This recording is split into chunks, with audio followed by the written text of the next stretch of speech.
MJP High-Tech City in Manchiral. Okay, very good. Class? Which class? 9th class, sir. Andaru 9th class, na? No, sir. 8th and 9th. 8th and 9th. Okay. We are very, very thankful to you, sir, for increasing our cosmetic charges. గతంలో 10 సంవత్సరాలు ఈ cosmetic charges పెంచలేదు. 8th to 11th, 8th to 10th 75 రూపాయలు ఉన్నది. ఇప్పుడు ప్రభుత్వం 275 రూపాయలు పెంచింది. అంటే 200 రూపీస్ ఇంక్రీజ్ చేసింది. Thank you sir for hour almost 250% పెంచినట్టు అనుకుంటా.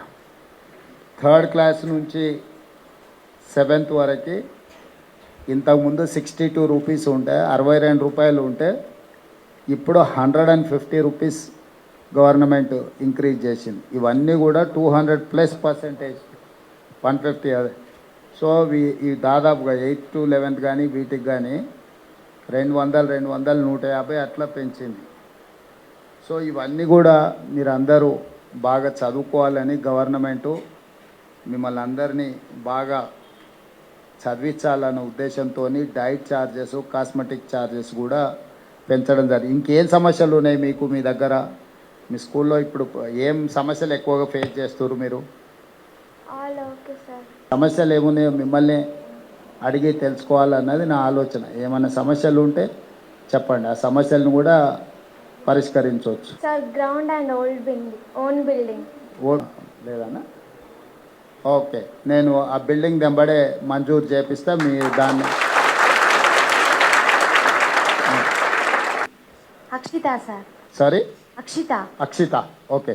ఈ సామాజిక సమస్యల మీద, సొసైటీలో ఉన్న ఇన్బ్యాలెన్స్ మీద మనం డిస్కషన్ ఫ్లోర్ చేసి నిజంగానే వాళ్ళు ఐఏఎస్ఓ, ఐపీఎస్ఓ, లేకపోతే డాక్టరో, ఇంజనీరో, లాయరో అయితే వాళ్ళు ఎట్లా ఈ ఇష్యూను పరిష్కరిస్తారు, వాళ్ళ అప్రోచ్ ఎట్లుంటుంది అనేది వస్తుంది.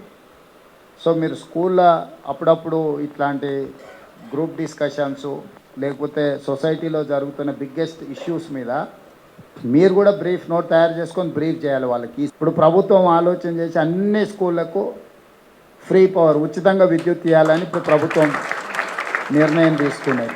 రీసెంట్గా మనం 11,000 మంది డిఎస్సి నోటిఫికేషన్ ఇచ్చి 55 డేస్లోనే రిజల్ట్ ఇచ్చి రిక్రూట్మెంట్ చేసి అన్ని దగ్గరలో, పర్టికులర్గా మీ ఆదిలాబాద్ ఐటీడీఏ ప్రాంతంలో చాలా ప్రాంతాలలో టీచర్లు లేక సింగిల్ టీచర్ స్కూల్స్ ఇవన్నీ మూతపడుతున్నాయి. ఇప్పుడు మనం 11,000 మంది టీచర్లను, 11,062 మంది టీచర్లకు నోటిఫికేషన్ ఇచ్చి రికార్డ్ టైంలో 55 రోజుల్లోనే రిజల్ట్ ఇచ్చి మనం వాళ్ళందరినీ కూడా అపాయింట్మెంట్స్ ఇచ్చేసినాం. మీలాంటి చదువుకున్న యువకులు బయట విద్యార్థులను బడికి తీసుకెళ్లే కార్యక్రమం ఎక్కువ తీసుకోవాలి. ఇవాళ రేపు డ్రాప్ అవుట్స్ ఎక్కువైనాయి. ఈ డ్రాప్ అవుట్స్ను తగ్గించాలి. చదువుకోవడం ద్వారా ఏం ప్రయోజనం ఉందో ఇల్లు తిరిగి వాళ్ళ తల్లిదండ్రులకు చెప్పాలి. తల్లిలో ఏదైతే యంగ్ ఏజ్ ఏదైతే ఉందో ఆ యంగ్ ఏజ్లో విద్యను మనం నిర్లక్ష్యం చేస్తే తర్వాత జీవితకాలం మన జీవితమే నిర్లక్ష్యమైంది. చదువుకోవాల్సిన టైంలో ఫోకస్ అంతా చదువు మీదనే ఎక్కువ దృష్టి పెట్టాలి. మీరందరూ కూడా ఇంటర్మీడియట్, డిగ్రీ లేకపోతే బయట వచ్చి చదువుకొని సమాజాన్ని చూస్తున్న వాళ్ళు, గ్రామంలో చదువుకోకుండా బడికి పోకుండా ఉన్న పిల్లలు ఎవరున్నారు? పోయి వాళ్ళ తల్లిదండ్రులతో కూర్చోండి. ఒక్క పిల్లగాన్ని మీరు బడికి తెచ్చి జాయిన్ చేయించిన వాడు మంచోడై ప్రయోజకుడు అయితే మీకు కూడా చాలా సంతోషం తెచ్చిపెడతారు. మీరు ఎప్పుడైనా అట్లాంటి ప్రయత్నం చేయండి. అన్నిటికంటే పెద్ద ప్రమాదము గంజాయి డ్రగ్స్. ఈ గంజాయి డ్రగ్స్ ఏడ ఉన్నా మీ బాధ్యత, మీలాంటి వాళ్ళ యువకుల బాధ్యత. ఎట్లా ఉన్నా సమాచారం వెంబడే 100 డయల్కి ఫోన్ చేసో మీ లోకల్ పోలీసులకైనా చెప్పాలి.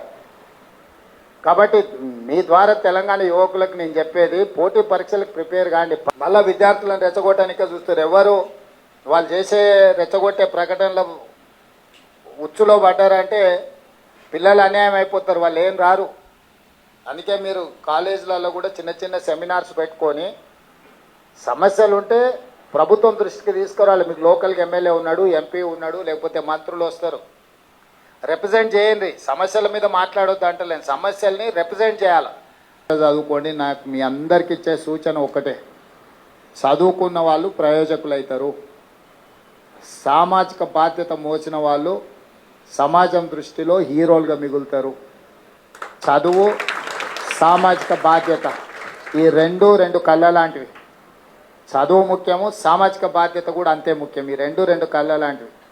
ఈ రెండింటిని బాగా మీరు సమన్వయం చేసుకొని మంచిగా చదువుకోవాలి, ముందుకు వెళ్ళాలి. మీరందరూ కూడా మంచి గొప్ప ప్రయోజకులై తెలంగాణ రాష్ట్ర నిర్మాణంలో భాగస్వాములు కావాలని మళ్ళొక్కసారి ప్రేమ్ సాగర్ రావు గారిని, సురేఖ గారిని మనస్ఫూర్తిగా